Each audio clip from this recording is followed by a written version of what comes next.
couple of beers and discuss a stadium somewhere in the world and their experiences there. I'm Paul. And I'm Dave. And we are happy to be here with you tonight. Before we get started, please make sure to subscribe to the Stadium Journey YouTube channel, like this video, and leave a comment. The official Stadium Journey review of today's venue can be found at stadiumjourney.com, or the link can be found in the comments below. Let's get started. Dave, what are you drinking today? So a couple episodes ago, I had a beer that my wife gave me from Allura Brewing that they had partnered with her company to have some promo beer. So I have another one. She procured another option for me, and it is from Allura Brewery. It is M&P's Tax Time Strawberry Lime. So it's a fruity sour beer and not too bad, if I do say so. I gotta admit, I'm not a huge drinker, so the small cans are a-okay with me. Well, with me, I aspire to be a drinker. I once was a drinker, so the big cans, they're too much. I don't know. Whatever. I'll drink what you give me. So for me, we recently went on a road trip down through North Carolina, and it seems that the newest trend is for a lot of teams to have their own special craft beer. So one of the games we took in was at Burlington Athletic Stadium in Burlington, North Carolina, home of the Burlington Sock Puppets of the Appalachian League. And while I was there, I had a Sock Puppet Pilsner Ale. It is shockingly different, according to the can. So there you go. It's got the team logo on it there. It's got a little baseball theme on the can. I was really surprised. $5 for this beer. Really tasty. So $5 for a ballpark beer. Can't go wrong with that. Only available at the ballpark? Only available at the ballpark, as far as I know. An interesting thing about this beer, it's brewed by Tobacco Wood Brewing in Oxford, North Carolina. It is an all-female owned, veteran-run company. Wow. So if you're supporting your veterans, you're supporting female-owned businesses, have a Sock Puppet Pilsner.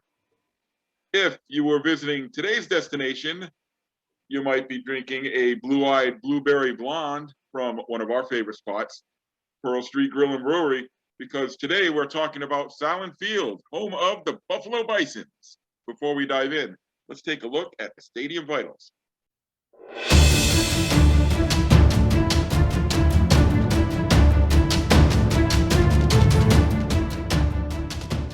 So, Dave, when Sahlen Field, which was, I think when it was built, it was called Pilot Field.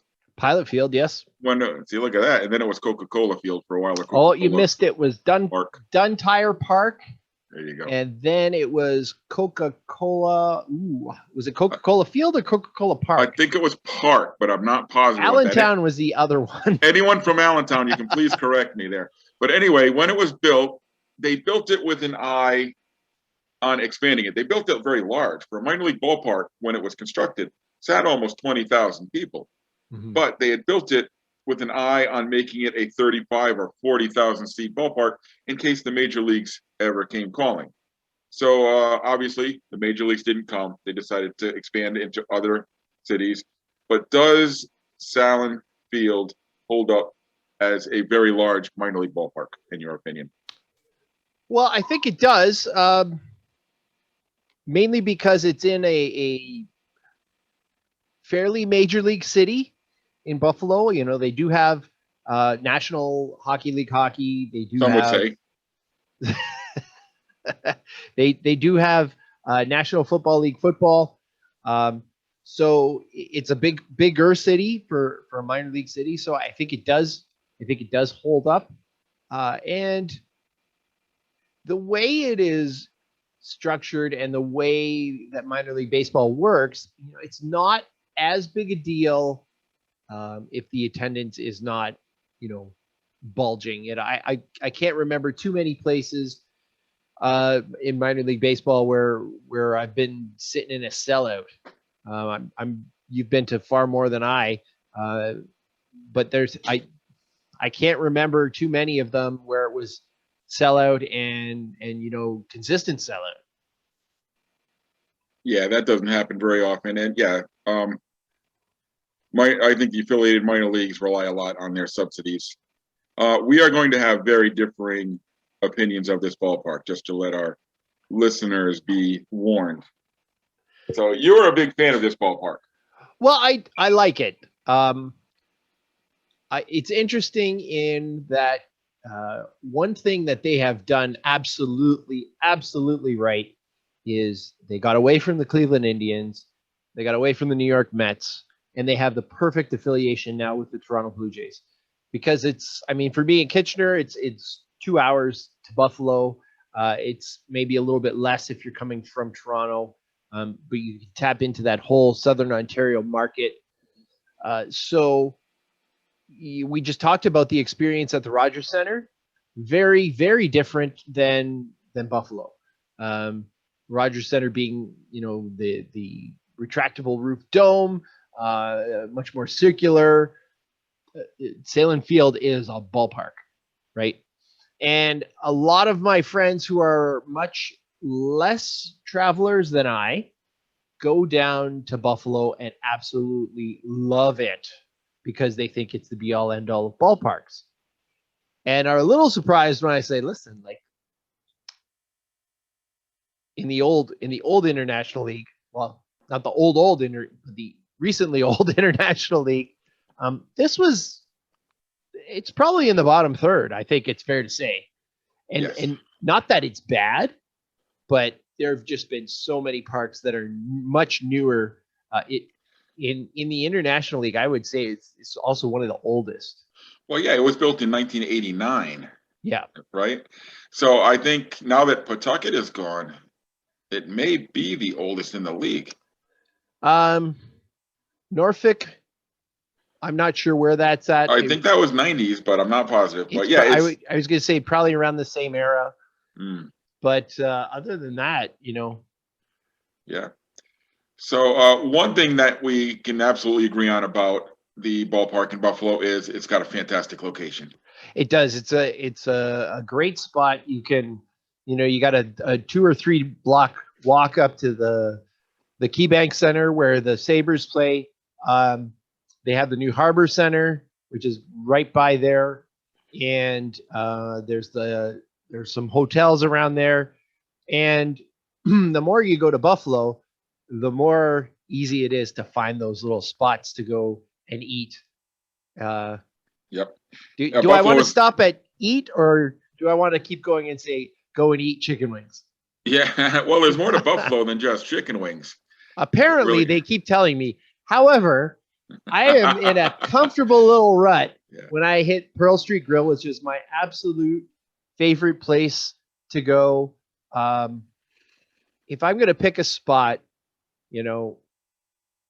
that I can associate with a ballpark or with an arena, Pearl Street Grill is my favorite. Yeah. And I'm sure they have good food there, but a blueberry blonde and chicken wings are pretty much all I'm having there. Can't go wrong there. I think last time we went to a Sabres game, we met up with our friend Andrew Kulik, who is a Buffalo native, and he took us to this little divey place not a block away from the ballpark.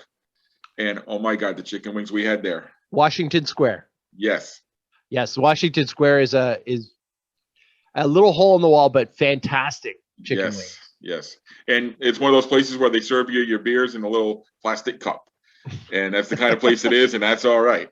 But yeah, the New England Patriots broadcasters back in the day, Gil Santos and Gino Cappelletti, loved going to Buffalo, and they would list off a whole laundry sheet of places where you could get some fantastic eats. And I know the folks who worked full-time at the Paw Sox and traveled to Buffalo had their favorite places. And they would talk about the Buffalo spaghetti, which was just smothered in mozzarella cheese. So it's almost got like a covering of just cheese. And underneath, it's like a pizza, only with spaghetti instead of a crust, I think. Well, one of the neat things about Buffalo and that specific location is you can park. There's plenty of parking. It's easy access. The highways are right there. I'm sure you're going to talk about the highways. We'll talk about the highways. But they do have public transit there, and basically between 2 points, and I couldn't tell you what those points are, but the public transit is free. The light rail is free. And you could take that and you can go into what would be maybe a more downtown kind of area, and you can find other spots to eat, like Dinosaur Barbecue in downtown Buffalo, if you're a little more inclined for that. There is one thing about Buffalo, though, is we found that the restaurants, most of them close early. Okay. One of our trips, we couldn't find a place that was open because I think it was a weekday. I think with one of the things that Buffalo does, and they all do it very well, they know that they need the cross-border traffic. So you go to a Sabres game, and it doesn't matter who they're playing the Canadian national anthem as well. You go to a Bisons game, doesn't matter who they're playing the Canadian national anthem as well.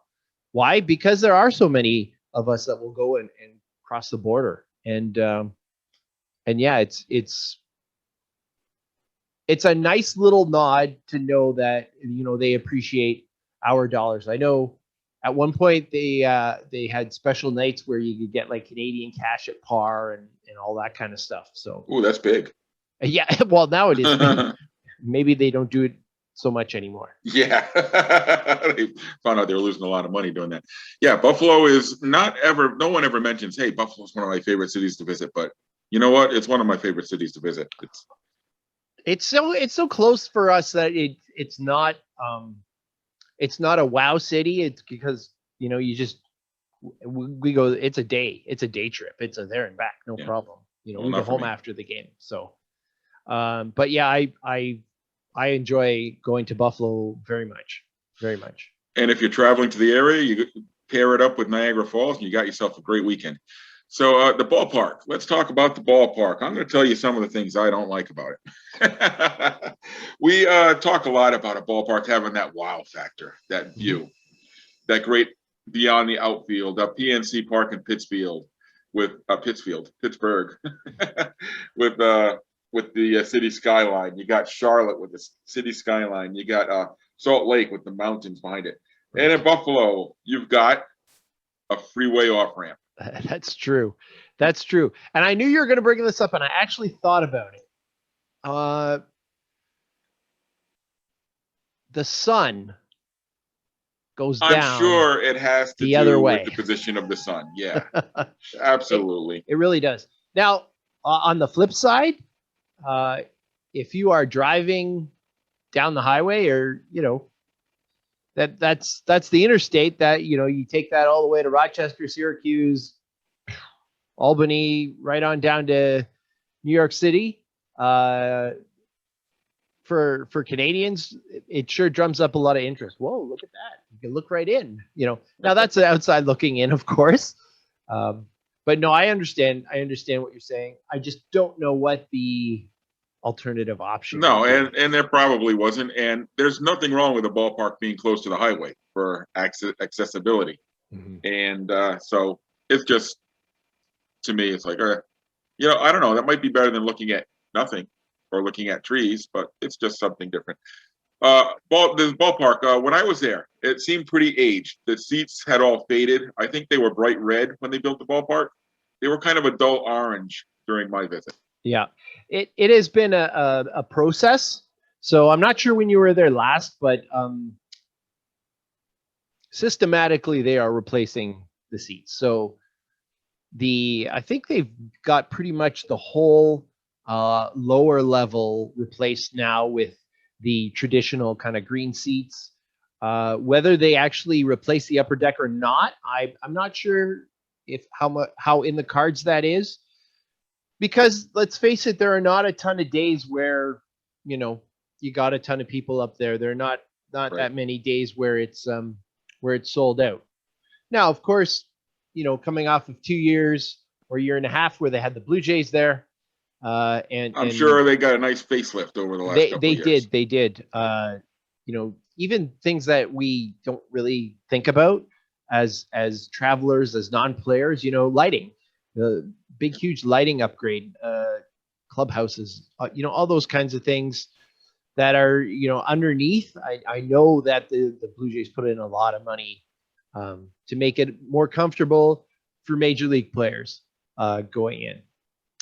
But I would say one of the things that I like the most, maybe not about the physicality of the ballpark, and they have shrunk it since it was built.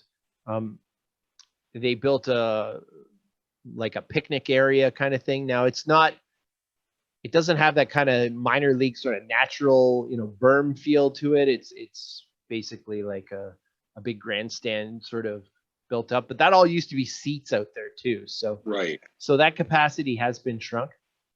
But I love some of the promotions they do. Two of my absolute favorite promotions, and it's been a few years now. Buffalo has the greatest Star Wars night anywhere, hands down. There is a super duper Star Wars nerd group that is in Western New York there, and Star Wars night at the Bisons is a big deal. We actually went to Star Wars night at Rochester one year, and we're just so disappointed. It was like R2-D2 was there, and a couple guys dressed as stormtroopers and a Wookiee, and that was it. Picture time. In Buffalo, Star Wars night is some 50 or 60 characters strong. They do a whole drama where they previously record these little vignettes, play them in about, I would say, from the 5th inning on, in between the half innings, and tell a big story. And then at the very end, it ends off with this big, confrontation on the field with all of these characters, Darth Vader and all of these other characters, interacting and having this big, lightsaber duel. And this is really where it went beyond for me.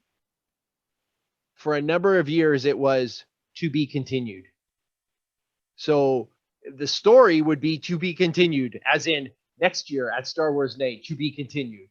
So that promotion is unbelievable, and it sells out every year nonstop. Buffalo Bisons, if you're watching and listening, I think you owe me a couple dollars, because I have promoted the heck out of that, and on all of our podcasts. Yes, so many friends to come down and check that out, and they absolutely love it. The other one that I really love, and it's so unique, I've never heard of it anywhere else. They do an Independence Eve game, so July the 3rd, and they have the Buffalo Philharmonic Orchestra. So they set up a big grandstand and they put the Philharmonic Orchestra out there, and they have a concert at the end with the largest fireworks show of the year. And it's I guess it's a big promo for the Philharmonic, gives them some exposure, and it's a great show. Another night that is always sold out. And those are definitely like my two go-tos. I think we went to probably about 6 or 7 Star Wars nights in a row. We went to the Philharmonic one probably about 4 or 5 times.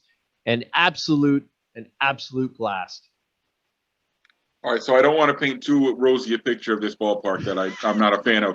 So let's also talk. All right, they built this ballpark with Major League Baseball in mind, but underneath the grandstand, the concourse might be the smallest, darkest concourse of any minor league ballpark I've been in.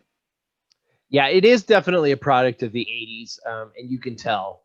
It does have that old, it reminds me of that old kind of exhibition stadium feel to it. Not bright, kind of dank, Yeah.